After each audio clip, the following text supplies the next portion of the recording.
부천 도심 지역 공장들이 이전을 준비하고 있습니다. 공장이 있던 자리에는 공공주택과 공공시설이 들어설 예정인데 지역 공업 지도가 바뀌고 있습니다.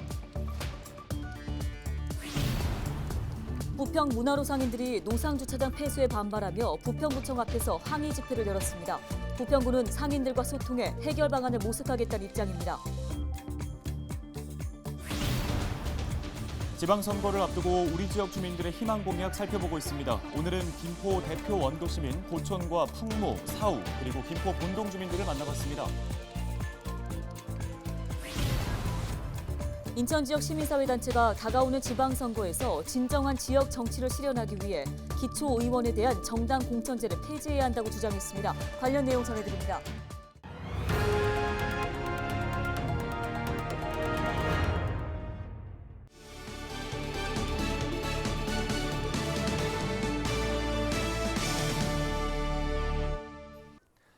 여러분 안녕하십니까? 헬로티비 뉴스입니다. 첫 소식입니다. 30일 0시 기준 경기 지역의 신규 확진자는 11만 7,029명, 인천 지역의 신규 확진자는 2만 3,261명 발생했습니다. 지난 한 주간 줄었던 신규 확진자 수가 다시 크게 늘어났는데요. 코로나19 관련 하루 사망자도 경기 지역에서 108명, 인천 지역에서 19명 발생했습니다. 중증 환자 전담 치료병상의 가동률은 경기 지역은 60.6%, 인천 지역은 58.2%로 전날보다 모두 내려갔습니다. 부천 지역 도심 공장들이 주변 환경이 주거 지역으로 바뀌면서 이전을 준비하고 있습니다. 공장에 있던 자리에는 공동주택과 공공시설들이 들어설 예정인데요. 주변 신도시 조성과 함께 지역 공업 지도가 바뀌고 있습니다. 이관성 기자입니다. 지난 1970년대 들어선 부천의 한 공장입니다. 산업용 기계를 생산하던 이곳은 70년대와 80년대 부천 산업경제와 일자리의 중심이었습니다. 하지만 이후 반세기 동안 제조업은 산업의 중심에서 밀려나고 공장 주변은 주거지역으로 바뀌었습니다. 주거지역에 덩그러니 남은 공장은 이제 지역민들에게 혐오시설입니다. 분진과 소음으로 민원을 키워온 데다 건물 지붕과 벽면 일부가 석면 슬레이트라 환경오염 걱정까지 키웠습니다. 해당 기업은 결국 지난 2018년 공장 이전을 결정했습니다. 주거지역에 남아있는 부천의 또 다른 기업입니다. 선풍기와 자동 펌프 등을 생산하는 이 기업은 지난 1960년대부터 자리해온 부천의 대표적 향토 기업입니다. 어렵게 공장 증개축에 나서며 자리를 지켜왔지만 최근 부천시에 지구 단위 계획 용도 전환을 요청했습니다. 공장 이전 입장을 밝힌 겁니다. 공장이 떠나고 난 자리에는 공동주택과 공원 등 시설이 들어설 예정입니다. 과거 공업지역이 주거환경지역으로 바뀌어가고 있습니다. 부천시는 최근 지역 내 공장 재배치 계획을 추진하고 있습니다. 주거지역에 있는 공업용도 지역을 주거지역으로 바꾸고 사라진 공업용도 지역 면적만큼 새로운 산업단지를 마련하는 일입니다. 부천시는 대장신도시 조성 부지에 새로운 기업단지 부지를 마련했습니다. 공업지역의 주거화로 진행이 되고 있는 사항이었고 이 공업지역에 대한 물량을 이전할 장소를 아직 결정하지 못했던 그런 상황이었어요. 근데 이번에 대장 신도시 내 산단을 지정하면서 이 기존에 있는 구도시에 있는 공업지역 물량을 이제 대장 신도시로. 공업지역이 해제된 자리에는 새로운 공동주택과 공공시설들이 들어서며 주변 주거지역 환경까지 개선될 것으로 보입니다. 신도시 조성과 함께 지역 공업 지도가 바뀌고 있습니다. 헬로티비 뉴스 이관성입니다. 부평구가 부평 문화로의 인도 확장을 추진 중이죠. 하지만 이곳 상인들은 주차 공간이 사라진다며 사업을 반대하고 있는 상황 보도해드린 바 있는데요. 상인들이 부평구청 앞에서 항의 집회를 열었습니다. 네, 상인들은 주민들과 충분히 논의를 한 후에 사업을 진행해 줄 것을 촉구했습니다. 부평구는 상인들과 지속적인 소통을 이어가며 해결 방안을 모색하겠다는 입장입니다. 이재필 기자입니다. 부평 문화로 상인들이 피켓과 현수막을 들고 부평구청을 찾았습니다. 이들의 요구사항은 문화로 노상 주차장 폐쇄 조치와 인도 확장 공사의 재검토입니다. 지난해 10월 부평 문화로의 노상 주차장이 폐쇄됐습니다. 인근에 초등학교가 위치해 있는데 관련법이 개정되면서 스쿨존 내 있는 주차 구역이 모두 사라진 겁니다. 여기에 부평구가 부평 문화로 인도 확장 공사를 추진하고 있는 상황.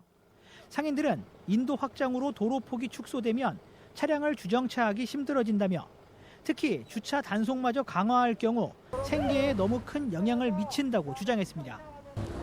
이제라도 부평구청은 이 사업을 상인들과 소통을 통해 협의와 합의를 통해서 갈등을 원만히 해결할 것을 다시 한번 강력히 촉구하는 바이다. 이에 대해 부평구는 노상 주차장 폐지는 관련법 개정에 따른 조치로 아이들의 안전한 통학로를 위해 어린이 보호구역을 해제하기는 어려운 실정이라고 답했습니다. 이어 부구청장과 담당 국장이 집회 이후 상인들과 만나 면담을 진행했다며 상인들과 지속적인 소통과 논의를 통해 해결 방안을 모색하겠다고 덧붙였습니다. 헬로티비 뉴스 이재필입니다.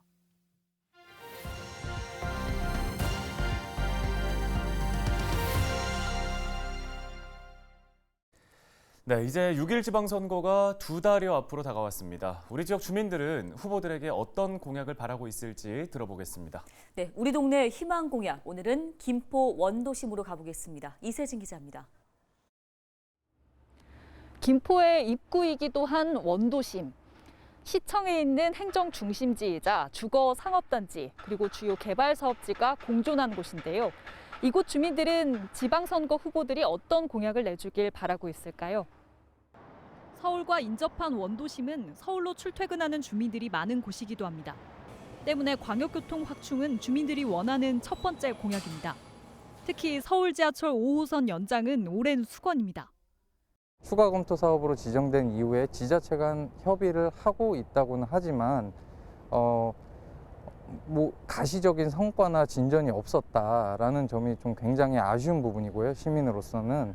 그래서 이제 차기 김포 민선 8기에서는 지자체 간의 합의 그리고 그 중에서도 운영 주체인 서울시와의 합의에 좀 방점을 두고 도시 활성화에 대한 기대도 남다릅니다. 한강 시내폴리스와 풍무 역세권, 사후 종합운동장 개발 부지 같은 대규모 개발 사업지들도 빠질 수 없는 주민 관심사입니다. 경기 서부권의 거대 산업 클러스터로 또 자족 도시로 발전할 수 있는 그런 입지적 조건을 이미 갖추고 있거든요. 그래서 또 그렇기 때문에 이제 시내폴리스가 상당히 좀 김포의 랜드마크가 될 수 있도록 좀 빨리 그리고 효율적으로 조성이 돼서 김포도 유망한 기업이 많이 유치되는 그런 김포가 안고 있는 고질적인 민원 해결도 원도심 주민들이 바라는 공약과 닿아 있습니다. 최근 중학교 배정 문제로 번지고 있는 학교 부족 문제. 고교 평준화를 앞두고 아이들의 통학권이 화두가 되고 있는 만큼 교육 분야에서 풀어야 할 숙제도 만만치 않습니다. 학군을 좀 배정하는 문제에 있어서 불균형을 해소해야 되는 게 가장 우선적으로 해결되어야 될 것 같고요. 또 중학교랑 고등학교 학교 수가 너무 부족한 현실이에요. 그래서 김포에는 학령 인구가 급증을 했는데 그만큼 학교는 시설은 그에 맞춰서 만들어지지 않아서 오는 부족한 도서관이나 체육시설을 설립해달라는 요구는 인구가 늘어나면서 자주 등장하고 있는 민원 가운데 하나. 주민들은 낙후된 구도심 곳곳에서 이뤄지고 있는 도시 재정비 사업이나 재개발 사업도 지역을 이끌 후보들이 챙겨봐야 할 사안으로 꼽았습니다. 헬로티비 뉴스 이세진입니다.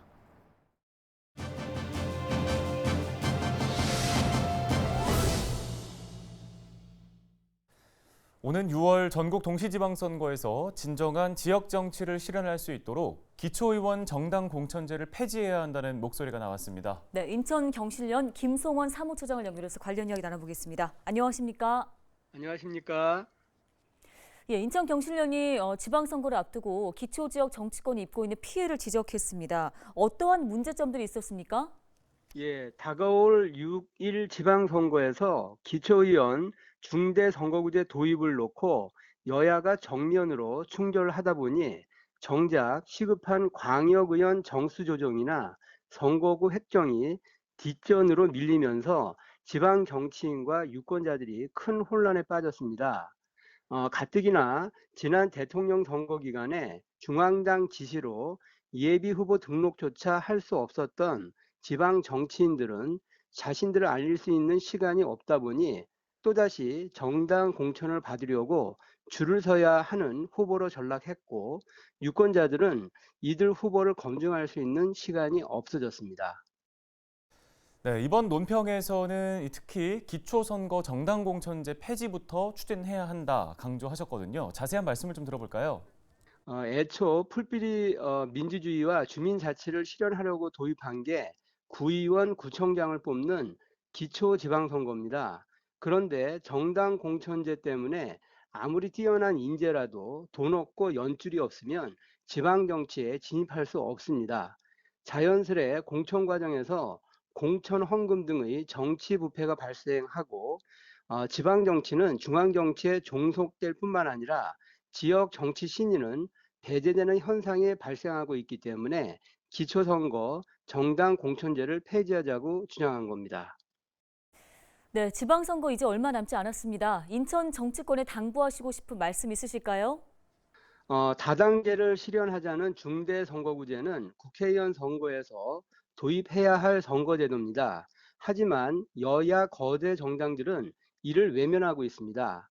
이에 여야 국회의원들이 진정 정치 개혁을 원한다면 지방정치와 주민자치를 실현하기 위한 기초선거 정당 공천제 폐지부터 해야 합니다. 네, 알겠습니다. 오늘 말씀 여기까지 듣겠습니다. 인천경실련 김송원 사무처장이었습니다.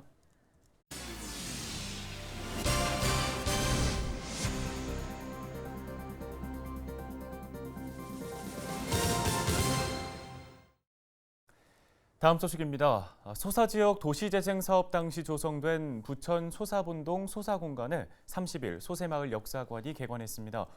앞으로 소새마을 역사관에서는 지난 2014년부터 지역 주민들이 향토 역사를 발굴하고 연구한 결과를 상설 전시하는데요. 여기에는 부천 소사본동 일대의 독립운동사, 역사인물의 자료 등이 포함됐습니다. 역사관 운영은 소새마을 기획단, 마을관리 사회적 협동조합이 맡습니다. 경기도의회가 상위법 위반 논란으로 추진하지 못한 제2일산대교 방지 조례안을 수정해 추진하기로 했습니다. 경기도의회는 김경일 의원이 대표 발의한 경기도 민자도로 유지 관리 및 실시 협약 변경 등에 관한 조례안을 지난달 11일 본회의에서 의결해 경기도에 전달했다고 전했습니다. 수정안은 민자도로 관리지원센터 관련 조항을 삭제한 내용으로 제2요구안은 오는 31일 본회의에 상정하는 대신 수정안을 처리하기로 했습니다. 인천시의원 8명이 제12회 우수의정 대상을 수상했습니다. 부평 지역에서는 신은호 인천시의회 의장과 임지훈 시의원이, 계양 지역에서는 손민호, 이용범, 박성민 시의원이 수상의 영예를 안았습니다.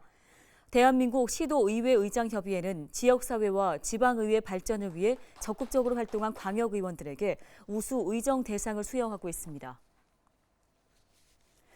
부평구가 지난 29일 GM 한마음재단 코리아 그리고 산공 노인문화센터와 차세대 환경실천과 양성교육지원 협약을 체결했습니다.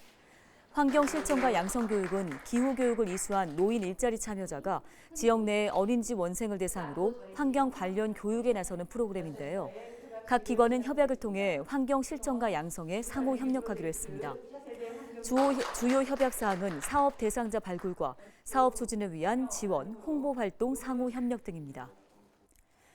계양구가 4월 1일부터 탄소 포인트제를 운영합니다. 탄소 포인트제는 온실가스를 줄이기 위한 것으로 구민들이 전기와 수도, 도시가스 등 에너지 사용량을 과거 2년 평균 사용량 대비 절감했을 경우 실적에 따라 포인트로 환산해서 반기에 1회 지급하는 제도입니다. 가정과 상가 등 개별 세대의 개인 가입형과 아파트 150세대 이상 단지 관리사무소의 단지 가입형으로 참여할 수 있습니다. 반기 최대 2만 5천 포인트를 받을 수 있고 현금 또는 그린카드 포인트로 지급됩니다. 앞서 지난해에는 총 13,062세대가 참여해 7,400만 원의 인센티브가 지급됐습니다. 헬로티비 뉴스가 다음 주부터 달라집니다. 지역의 부동산 시황과 물가, 일자리 상황 등 지역 밀착 경제 정보를 더욱 풍성하게 전해드리고 저출생 고령화, 기후위기 대응, 그리고 지역경제 활성화 등 3대 연중 기획 보도를 통해 지역 문제 해결에 도모해 갑니다. 네, 또한 확 달라진 디자인으로 뉴스의 생동감을 더하겠습니다. 시청자 여러분의 많은 관심 부탁드립니다. 뉴스 마치겠습니다. 고맙습니다.